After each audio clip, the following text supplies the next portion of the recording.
Hello, so start tayo ng tutorial natin about vectors. Yan. So, unahin natin is draw na tayo ng Cartesian plane.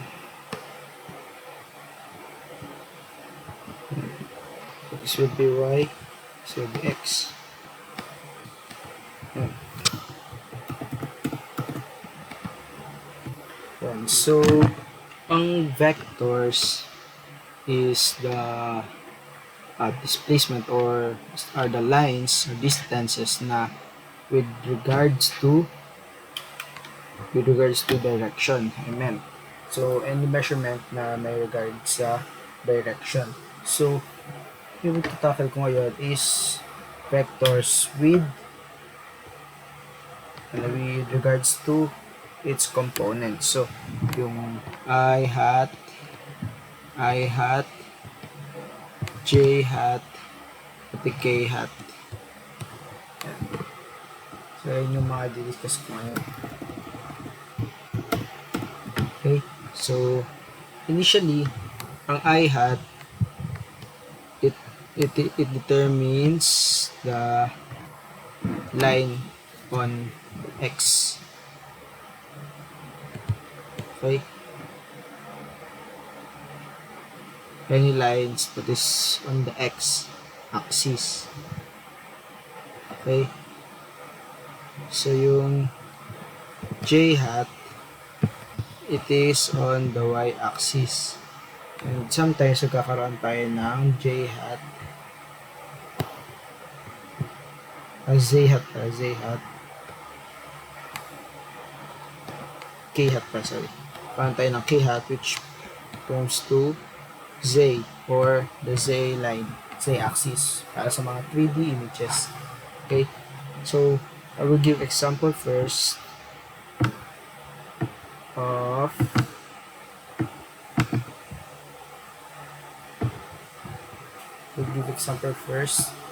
of the problem. Okay, so alam natin na there are vectors. Okay, so magkagawa muna tayo ng panibagong Cartesian plane. Yan. So, start muna tayo sa 2 dimensions muna. So, kunwari ito yung vector natin. Vector A. Yan, vector A. Okay. So, meron siyang 30 degrees. Tapos, meron siyang 10 meters. Okay. So, to solve that, initially, ang pinakamadaling way para ma-solve that is yung sine cosine, di ba? So, we will identify the sine, we will identify the cosine para sa x component and sa y component. Okay? Pero, may isang way to solve the vector. No? Solve its magnitude. Okay? So, there's also a way in terms of hat or unit vectors. That's the I hat, j hat, and k hat. So, in these terms, ang hanapin natin is itong line na to. And then, itong line na to. Ayan. So, since it only pertains to dito, it only pertains to that. So, it must mean na this I hat and j hat only. Kasi x and y axis lang yung meron tayong vector, components. Is equal to I hat plus j hat. Diba? Ganyan. So, ang need natin is I hat. Solve natin yung I hat. Okay? So, this signifies, yung mga I hat, j hat, this signifies the direction. Okay, so kapag walang direction, pwede natin siyang i-disregard pag naging scalar quantity siya. Pero kapag vector quantity siya, hindi natin siya basta-basta pwedeng i-disregard since they determine the direction. Okay, so we need to solve for the value nitong x component, which is our I, and y component, which is our j. Okay, so una nating gagawin is to solve for the I. So that is the x component. Okay, so to solve for the x component, solve muna natin yung I hat. To solve for the x component, ito yung solve natin, x component. Okay, so that will be ax is equal to, so makikita natin dito na yung degree is naka-attach sa y-axis. Okay, so ibig sabihin yung y component yung magkakaroon ng cosine. So ano lang yun, pinadaling term kasi ayoko na-explain yung sa rules ng trigo, pero ganun yun. Sige, explain ko na. So di ba ito yung 30 degrees, so automatic kapag sa right triangle yung opposite angle niya is 30 degrees din, ay adjacent angle niya is 30 degrees din. So, parehas na sila 30 degrees. Ibig sabihin ito yung angle, so ang kailangan natin kunin dito, di ba, itong x-axis. Yan. So we need to do is we get this measure ng hypotenuse, which is 10 meters, tapos ito, ayan na yung may given tayo, itong degree pati yung 10 meters. So para makuha yan, gagawin natin is opposite over hypotenuse kasi nasa opposite ng 30 degrees yung hinahanap nating line. Opposite over hypotenuse is sine, di ba? Opposite over hypotenuse is sine. So that will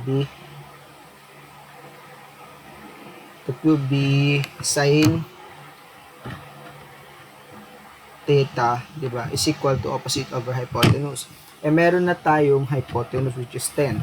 So ang magiging solution natin dito is 10 sine theta. Di ba? So inangat ko lang yung 10.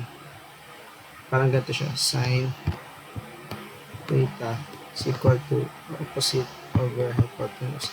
So tinimes ko lang siya dito para ma-cancel yung hypotenuse natin. Para ma-isolate yung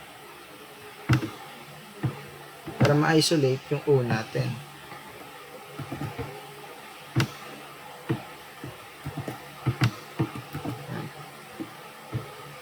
So ayan yung magiging ano natin. But since we are talking about directions, it should always be accompanied with the unit vector I hat. So, isosolve natin 10 sine 0. Wait lang. Ano ko lang ang cycle ko. So, 10 sine 30 pala. 10 sine 30 is equal to 5. So, our AX is equal to 5 I hat. Okay? 5 I hat. So we will write that here. It's equal to 5 I hat. Next, okay, so now we're done with our x component. Now we will start with our y component. So, AY. Ngayon, sa AY, ito naman. Ngayon, para makuha natin yan, meron tayong hypotenuse na 10 meters and 30 degrees. And that signifies adjacent over hypotenuse. Ang adjacent over hypotenuse is cosine. Okay? So, cosine 30 is equal to adjacent over hypotenuse. Eh, since meron naman tayong hypotenuse na value, pwede na natin siya i-times dun sa sine 30, sa cosine 30. So, therefore, it will be 10 cosine 30. para makita yung itong y component line, yung measure niyan. Okay? Yung measure. So, dahil dyan,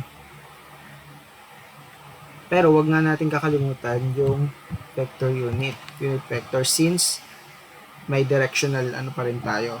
So, ang magiging sagot dyan is 10 cosine 30, 8.66. 8.66 J. Kaya yung magiging sagot para sa AY natin. So, substitute natin siya.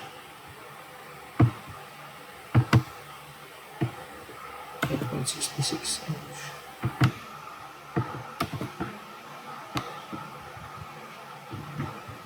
plus 8.66 J. And, so, ito yung magiging equation ng A natin. Ng vector A natin, no? Yung magiging equation niya. For us to get itong line na to, kailangan meron siyang 5 meters 5 meters na line base sa x-axis, then 8.66 meters na line base sa y-axis para makabuo nito ang vector na to. Yan. So, ayun yung initial natin. So, para makuha natin yung magnitude ng A, or pwede rin minsan dinedesignate siya ng absolute value. Basta ibig sabihin niya magnitude yung kinukuha. Minsan wala. Basta pag nawala na yung arrowhead, ibig sabihin niyan magnitude na yung kukunin. Okay? Para makuha natin yung magnitude, di ba alam naman natin dito, alam naman natin na yung Pythagorean theorem yung kukunin natin, yung gagawin natin. Okay? So, parang ganito yung diagram niyan. Nakita ko lang Bakit Pythagorean theorem? So, una, di ba, x-axis, magkakaroon ng 5 meters na line. Yan, kunyari, 5 meters na yan. Dahil dito, 5 meters. Then, magkakaroon ng 8.66 sa y. And since positive naman, pataas yan. 8.66. Yan. So, yung vector A is itong line na yan. So, ito yung hahanapin natin. Ito yung hahanapin nating line. Okay. So, nakita nyo, right angle siya. So, and siya yung hypotenuse, di ba? So, kaya gagamitin natin is Pythagorean theorem. Okay. So, Pythagorean theorem is equal to square root of x squared plus y squared. Since, ayun yung ano natin, di ba? Yung, parang ano natin, c squared is c is equal to the square root of a squared plus b squared. So, yung a squared pati b squared, equivalent siya doon sa sa x component pati sa y component. Okay? So, ano ba yung value ng x component natin kanina? 5. And yung value ng natin ng y component, 8.66. Tandaan nyo na yung yung mga I and j, that is only to designate kung anong axis siya. Kung anong axis yung value niya. So, mas madali kasing gamitin to kapag magkakaroon na tayo ng mga operational vectors. So, yun yung mga addition of vectors, multiplication of vectors, subtraction of vectors, mga ganyan. Kaya mas madali itong gamitin. Mamaya, papakita ko. So, yun. So, since ang value ang gagawin natin is square root of value ng x component is 5 squared plus 8.66 squared. So, yung magiging sagot para sa magnitude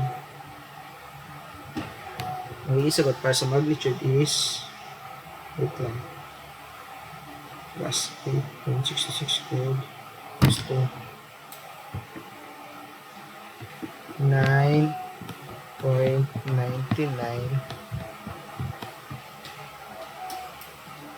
or approximate 10 meters. Pakita nyo, equal siya dito sa measure na to. Ibig sabihin, tama yung nakuha nating x component and y component kasi nakuha natin yung 10 meters na magnitude nitong vector na yan. Okay? So, that's how you get the vectors. Magnitude of vectors. So,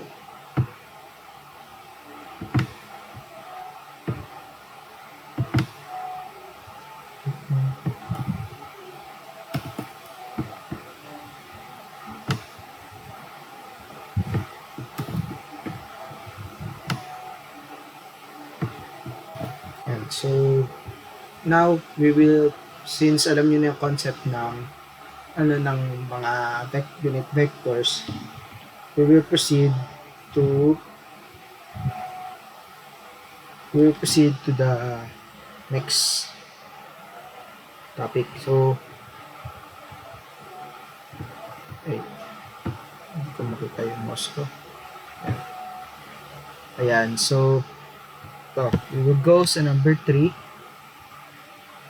So, ayan yung given natin. 5i hat. Okay, so ito try muna natin isulat. Okay, kapag sulat dito. A is equal to 5.0 i hat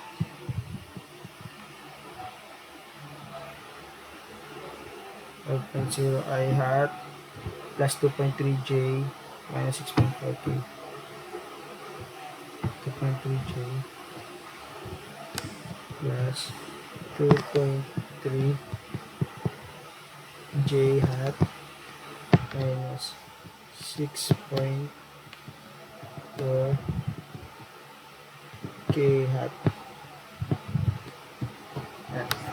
So yung b natin, vector b is equal to 12.7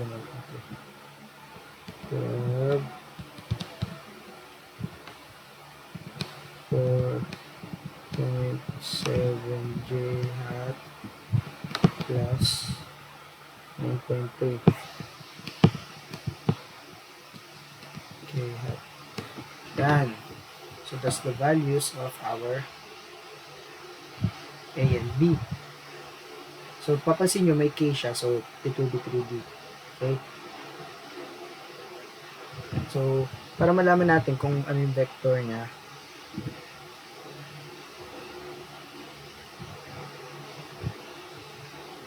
this will be a little bit difficult.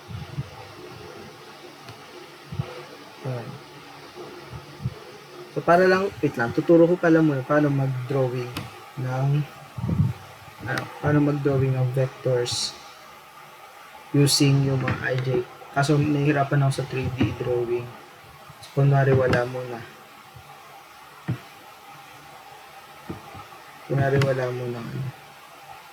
J. Ipakita ko muna.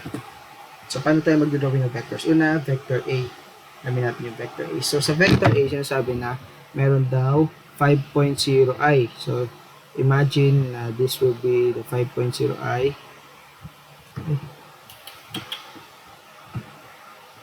Imagine this will be the 5.0i since ang I is x component, then 2.3j, so sa y, so mga ganito.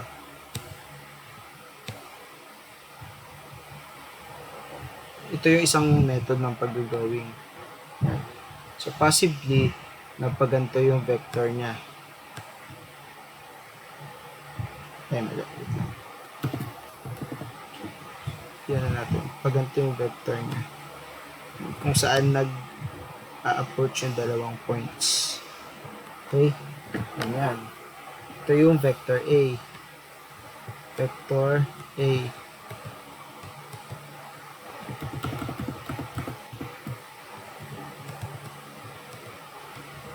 So, vector B naman, try natin vector B, 12. So, habaan natin to. So, 12 and negative 4.7. Yan, negative 4.7. Pababa. Okay, kasi J na yan. Tapos negative. So, yung magiging line niya is approximately pa ganito. So, dapat nag-approach sa lines na yan. Yan. So, ayan yung dalawang vectors natin. So, kailangan nating, so, di ba ito yung vector A, vector B. Ngayon, dahil dyan sa dalawang vectors na yan, hahanap tayo nung isa pang vector. Possibly pa ganito. Yung hirap. Basta yun yung vector M and vector B. Itong line na to and itong line na to. Yan. So sa vectors, sa dalawang vectors na yan, kapag kukunin natin yung sinasabing resultant vectors, di ba? Sinasabing resultant vectors, hanapin natin yung line na mag-a-attach yung dalawang yan. Kung saan sila mag-meet. Pangit lang yung drawing ko pero for sure may mag-meet dyan. Okay? So, isa pang para mas malinawan kung ano yung diagram yan, isa pang method ng pag-graph. Pansin nyo kanina, di ba, nagsimula ako lagi sa origin. Ngayon dito, magsisimula ako ngayon every end ng mga lines. So, una, sa A component, kung gagawin pa rin natin, sa vector A, una, hanapin pa rin natin yung X and Y component. So, sa A, ang X component is 5 pa rin. Y component is 2.3. Yan. Diba? So, ibig sabihin, ay mali, sorry. Yan yung X component, tapos yung Y component, mag-start na tayo dito. Yan. Ito na yung J hat, yung 2.3. Okay, tapos ibahin ko yung kulay para sa pangatlo. Since ito yung vector A. Okay? Ito yung vector A. Yung red line. Okay? Tapos ngayon, mag-start tayo sa B. Start na tayo ngayon sa B. Vector B. So that will be 12i. So it means a 12 sa X component.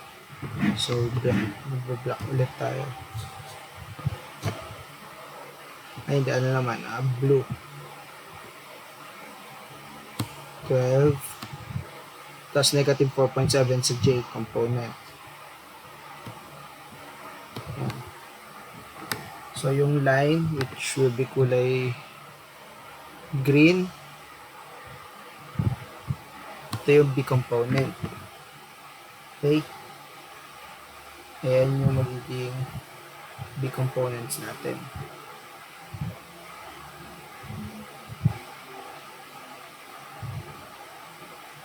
So after that,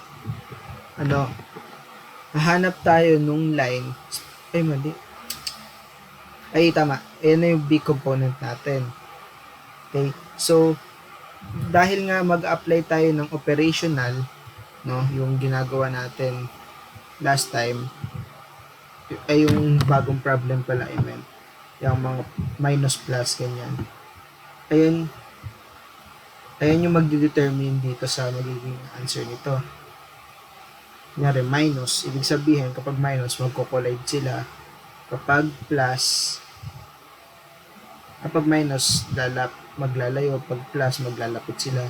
Mag-multiply, ganyan. So, iba-ibang ways kung paano natin maano itong mga vectors na to. Well, that's how you draw. Okay? That's how you draw. So, yan.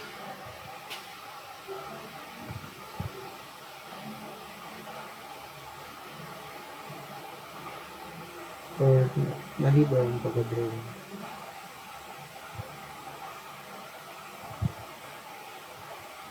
Basta, yun.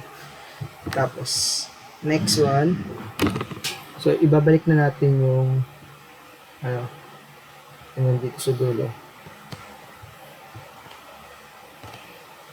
Minus 6.4 k hat plus 9.3 k hat. So, isosolve natin yan. So, una is, di ba sabi ko sa inyo kapag naka-absolute value, ano yan?